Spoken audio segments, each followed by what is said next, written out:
à toutes et à tous, bienvenue dans cette nouvelle Vendée en direct. Alors aujourd'hui, on va parler sport équestre et littérature puisque je me trouve avec Jean-Maurice Bonneau. Bonjour. Bonjour.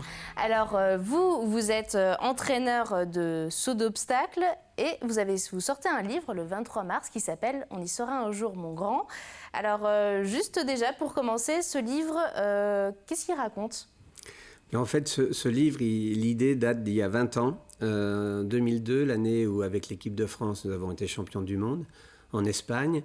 Et au retour des championnats du monde, Jean-Louis Gouraud, qui a créé une collection art équestre chez Actes Sud, m'a contacté en disant « Voilà, je voudrais qu'on écrive sur cette aventure-là ».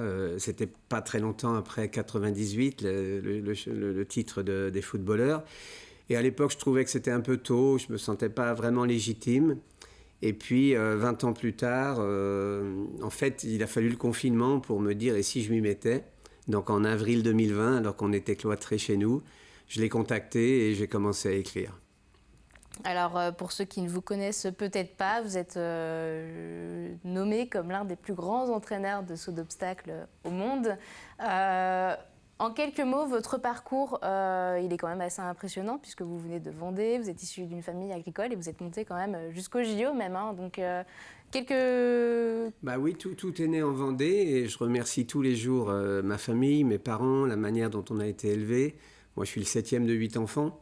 Et au départ, j'ai un CAP de peintre en bâtiment et à 18 ans, j'ai dit voilà, c'est ma passion.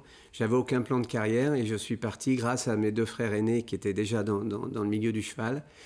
Et puis au fur et à mesure, j'ai réussi à gravir les échelons, en commençant par palefrenier.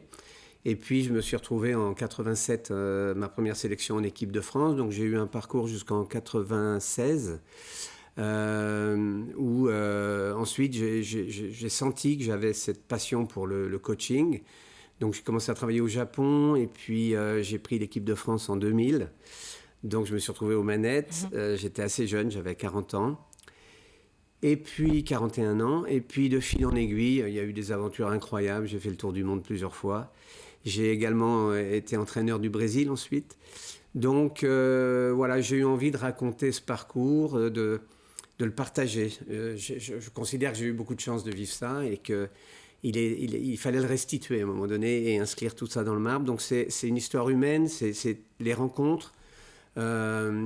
C'est la Vendée qui me c'est quelque chose d'ancré chez moi. Qui vous tient à cœur. Toutes ces valeurs, oui, parce que je trouve qu'ici on trouve des gens, on le voit dans les grandes entreprises vendéennes d'ailleurs, cette espèce de volonté, de résilience, de capacité à faire bouger les montagnes, à ne pas avoir peur. Et ça, je crois qu'il faut le dire encore plus aujourd'hui dans un monde troublé et qui se terre dans la peur, quoi.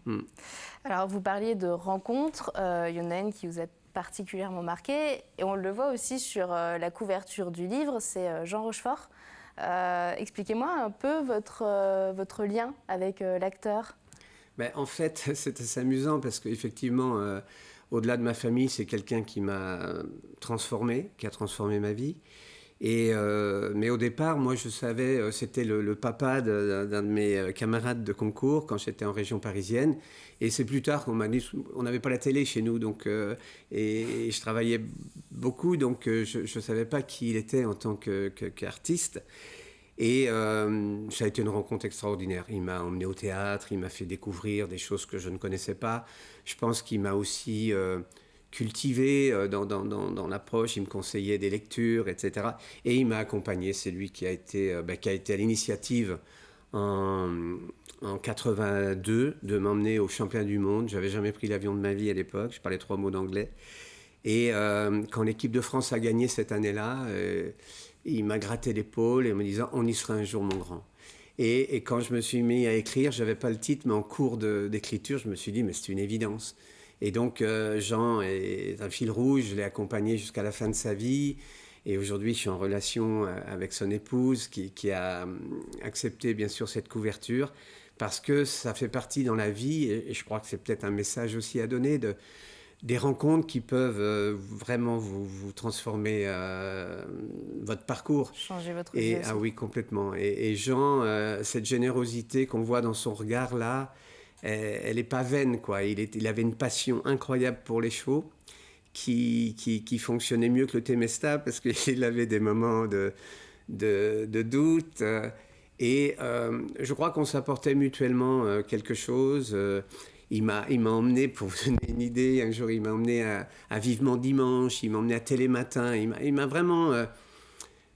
j'étais comme un morceau de bois brut et il a manufacturé tout ça. Donc il a ponctué votre vie. Complètement. Et encore aujourd'hui. Et au-delà de cette rencontre, à travers votre livre, qu'est-ce que vous cherchez à transmettre comme message ? Faut savoir que c'est un livre qui n'est pas seulement dédié aux amateurs de sport équestre, finalement, on s'adresse à tout le monde ici. Je crois qu'il est... Parce que c'est un livre qui raconte un parcours de vie. Et le cheval, bien sûr, c'est ma passion. Le sport équestre, c'est également ma passion.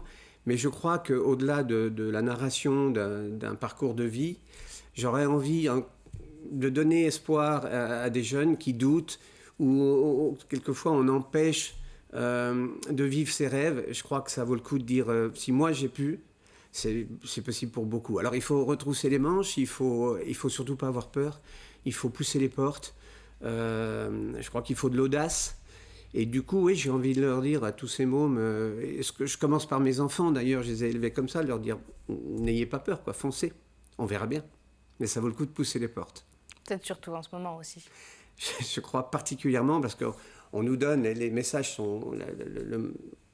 l'actualité est très anxiogène.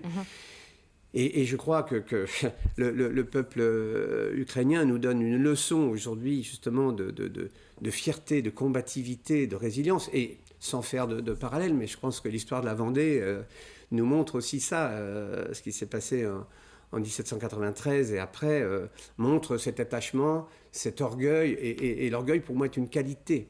De dire, voilà, je résiste. Et je crois que plus que jamais, il faut se positionner en étant conscient de ce qu'on a comme talent. On en a tous. On ne les a pas tous, mais on en a tous. Et je crois, pour les jeunes, pour les moins jeunes, de dire « on y va ». Et ça vaut le coup. Ça, si j'ai quelque chose, ça vaut vraiment le coup. Un joli message à retenir. Juste avant de terminer, savoir votre livre, quand est-ce qu'il sort et puis où on peut le retrouver ? Alors, il va sortir début avril et il sera dans toutes les librairies, je pense. Et en tout cas, on pourra le commander chez Actes Sud et sur les boutiques de vente en ligne, bien évidemment. Donc, il sera facile à trouver.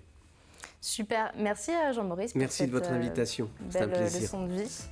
Moi, je vous remercie de nous avoir suivis et on se retrouve très très vite pour une nouvelle Vendée en direct.